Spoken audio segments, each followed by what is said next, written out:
এবার পশ্চিমবঙ্গে মুসলিম সম্প্রদায়ের পবিত্র উৎসব ঈদুল আজহারের ছুটি কমিয়ে দিল বিজেপি সরকার। শুভেন্দু সরকার ক্ষমতা গ্রহণের পর থেকেই রাজ্য জুড়ে একের পর এক মুসলিমদের আঘাত করা হচ্ছে। তারই অংশ হিসেবে এবার মুসলিম সম্প্রদায়ের পবিত্র উৎসব ঈদের ছুটি কমিয়ে দিল বিজেপি সরকার।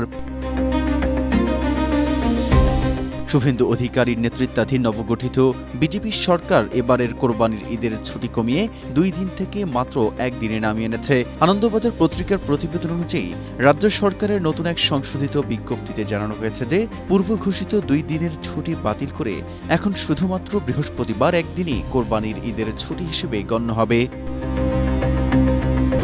স্ট্রবেরি সুপার ডটেড ও ক্লাসিক ভ্যারিয়েন্ট সেন্সেশন জাগুক শিহরণ। প্রশাসনিক সূত্রে দাবি করা হয়েছে, চাঁদ দেখার উপর ভিত্তি করে ঈদের মূল তারিখ পরিবর্তনের কারণেই এই সংশোধনী আনা হয়েছে।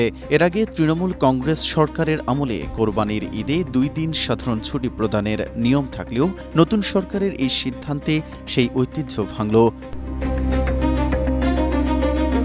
পশ্চিমবঙ্গ সরকারের সহকারী মুখ্য সচিব পি.কে. মিশ্র স্বাক্ষরিত বিজ্ঞপ্তিতে বলা হয়েছে, 2025 সালে দেওয়া আগের বিজ্ঞপ্তিতে 26 ও 27 মে ছুটির কথা থাকলেও বর্তমান পরিস্থিতি অনুযায়ী 28 মে ঈদ পালিত হবে।